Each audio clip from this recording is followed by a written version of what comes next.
નમસ્કાર દોસ્તો પીએસઆઈ અને કોન્સ્ટેબલના ફોર્મ તમે ભરી નાખ્યા હશે અને પરીક્ષાની તૈયારીઓ પણ શરૂ કરી દીધી હશે.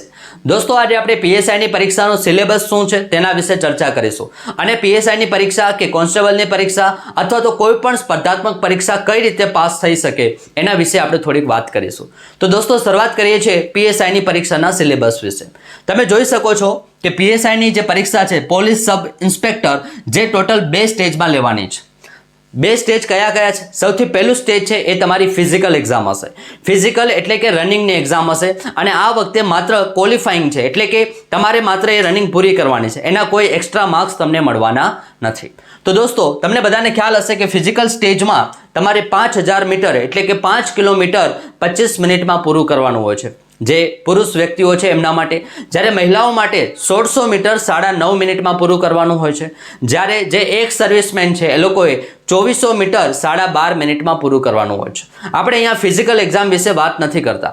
આપણો જે મેઇન ગોલ છે એ પ્રિલિમ્સ પરીક્ષા એટલે કે જે આપણી ઓબ્જેક્ટિવ વાળી પરીક્ષા છે એ કઈ રીતે પાસ કરવી એના વિશે આપણે ચર્ચા કરવાના છે. તો સૌથી પહેલા જોઈએ કે આપણું જે બીજો સ્ટેજ છે એનું નામ છે મેઇન એક્ઝામ.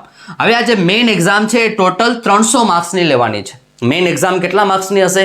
300 માર્ક્સની, જેમાં કુલ 2 પેપર રહેવાના છે. હવે આ 2 પેપર કઈ રીતે છે ને આપણે સમજીએ. તો તમારા જે બીજા સ્ટેજમાં મેઇન એક્ઝામ છે એ ટોટલ 300 માર્ક્સની છે, 2 પેપર રહેશે. હવે એમાં જે પહેલું પેપર છે જેને આપણે જીએસ કહીએ છીએ અને એમસીક્યુ બેઝ પરીક્ષા હશે જે 200 માર્ક્સની છે અને એના માટે તમને 3 કલાક મળવાના છે.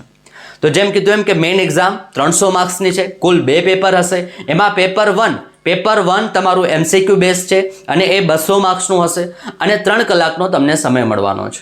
હવે આ જે પેપર 1 છે એમાં પણ પાછા 2 પાર્ટ છે, પાર્ટ એ અને પાર્ટ બી. તો આ પાર્ટ શું છે આપણે એના વિશે સમજીએ. તો સૌથી પહેલા જોશો કે પાર્ટ એ તમારું 100 માર્ક્સનું છે જેમાં 100 એમસીક્યુ હશે અને પાર્ટ બી છે એ પણ 100 માર્ક્સનું છે જેમાં 100 એમસીક્યુ હશે. આમ પાર્ટ એ અને પાર્ટ બી બંને ભેગા થઈ અને 200 માર્ક્સ બનશે જેને આપણે પેપર 1 કહીએ છીએ. સમજીએ આગળ. પાર્ટ એ જે છે એમાં શું પૂછાશે? પાર્ટ એમાં બંને પાર્ટમાં મિનિમમ તમારે 40% લાવવા જરૂરી છે. પાર્ટ એમાં અલગથી 40, પાર્ટ બીમાં અલગથી 40. આમ કુલ તમારે 200 માંથી 80 માર્ક્સ ફરજિયાત લાવવાના છે. જો 80 માર્ક્સ તમે લાવશો તો જ તમે ક્વોલિફાઈંગ કહેવાશો. તો સૌથી પહેલા જોઈએ પાર્ટ એ વિશે. પાર્ટ એમાં જે 40% મિનિમમ છે એની અંદર તમને રીઝનિંગ અને ડેટા ઇન્ટરપ્રિટેશન અને ક્વોન્ટિટેટિવ એપ્ટિટ્યૂડ બંને 50-50 માર્ક્સનું છે. તો આપણે જનરલી કેવું હોય તો રીઝનિંગ અને ગણિત જે મેથ્સ છે આ બંને ભેગું થઈ અને 100 માર્ક્સનું તમારું પેપર 1 છે એમાં પાર્ટ એમાં આ પૂછાશે. આ 100 માંથી મિનિમમ તમારા 40 માર્ક્સ આવશે તો જ તમે એ પાર્ટ એમાં ક્વોલિફાઈંગ કહેવાશો. અને અહીંયા નેગેટિવ માર્કિંગ પણ છે દોસ્તો, -0.25 થઈ શકે છે અને તમને નોટ એટેમ્પ્ટ ઈ ઓપ્શન પણ તમને આપેલો હશે તો માઇનસ ન થાય એના માટે તમે ઈ પણ સિલેક્ટ કરી શકો છો. દોસ્તો હવે આપણે વાત કરીએ પાર્ટ બીની. પાર્ટ બી છે એ પણ 100 માર્ક્સનું પેપર છે પણ હવે અહીંયા કેટલાક જનરલ સબ્જેક્ટ તમને આપેલા છે જેમાંથી એ 25 માર્ક્સનું પૂછી શકે છે. કયા કયા સબ્જેક્ટ છે? તો સૌથી પહેલા છે બંધારણ અને જાહેર વહીવટ. આ બંને ભેગું થઈને તમને કેટલા માર્ક્સનું છે? 25 માર્ક્સનું પૂછાશે. જ્યારે ઇતિહાસ, ભૂગોળ અને સાંસ્કૃતિક વારસો આ ત્રણેય સબ્જેક્ટ થઈને કેટલા માર્ક્સનું છે? 25 માર્ક્સ. પરંતુ દોસ્તો અહીંયા ઇતિહાસ, ભૂગોળ અને સાંસ્કૃતિક વારસો જે છે એ માત્ર ભારતનું નથી, એમાં આપણે ગુજરાતનું પણ સામેલ કરેલું છે. એટલે કે ગુજરાતનો ઇતિહાસ, ભારતનો ઇતિહાસ, ગુજરાતની ભૂગોળ, ભારતની ભૂગોળ, ગુજરાતનો સાંસ્કૃતિક વારસો અને ભારતનો સાંસ્કૃતિક વારસો. આમ કુલ 6 વિષયો થશે. આ 6 વિષયના થઈને અહીંયા 25 માર્ક્સ આપેલા છે. જ્યારે કરંટ અફેર્સ અને જીકે આ બંને થઈને પણ 25 માર્ક્સ છે. જીકે જેને આપણે સામાન્ય જ્ઞાન કહીએ છીએ એ બંને સબ્જેક્ટ થઈ અને 25 માર્ક્સનું તમને પૂછી શકે છે. જ્યારે પર્યાવરણ, વિજ્ઞાન અને ઇકોનોમિક્સ જેને આપણે અર્થશાસ્ત્ર કહીએ છીએ એમ થઈને એના 25 માર્ક્સ છે. આમ આટલા વિષયો થઈ અને 100 માર્ક્સ થશે એટલે કે પાર્ટ બી પણ તમારું 100 માર્ક્સનું છે. આ બંને પેપર એક જ દિવસે લેવામાં આવશે. પાર્ટ એ, પાર્ટ બી બંને તમને આપેલા હશે અને આમ કુલ જે 200 માર્ક્સ થાય છે એ તમારે 3 કલાકમાં પૂર્ણ કરવાના રહેશે. દોસ્તો તમને સિલેબસ વિશે તો ખ્યાલ આવી ગયો. હવે મેઇન મુદ્દો છે કે આ પરીક્ષા પાસ કઈ રીતે કરવી. તો દોસ્તો પરીક્ષા પાસ કઈ રીતે કરવી એના વિશે હું તમને કેટલીક બાબતો જણાવીશ.